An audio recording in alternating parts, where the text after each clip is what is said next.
ரயில் பயணிகளோடு பயணிச்சு இப்படி வாக்கு சேகரிப்பா?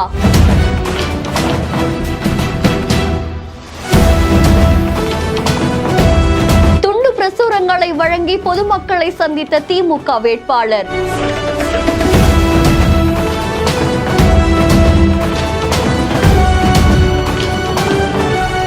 தமிழக 2026 சட்டமன்ற தேர்தலுடைய பிரச்சாரம் மாலையோட முடிவடைகிற நிலையில வேட்பாளர்கள் இறுதிக்கட்ட பிரச்சாரத்துல தீவிரம் அடைஞ்சிருக்காங்க. இதுல காஞ்சிபுரம் சட்டமன்ற தொகுதியில போட்டியிடக்கூடிய திமுக வேட்பாளரான நித்யா சுகுமார் ரயில்வே நிலையத்துல அங்க இருக்கக்கூடிய பயணிகள் கிட்ட துண்டு பிரசுரங்களை வழங்கி உதயசூரியனுக்கு வாக்களிக்க சொல்லி வாக்கு சேகரிச்சிருக்காங்க. அது மட்டும் இல்லாம அவங்களே டிக்கெட் எடுத்து அதே ரயில்ல பயணிச்சு ரயில்ல போற பயணிகள் கிட்டயுமே தேர்தல் அறிக்கைகள் பத்தி சொல்லி தீவிரமா வாக்கு சேகரிச்சு.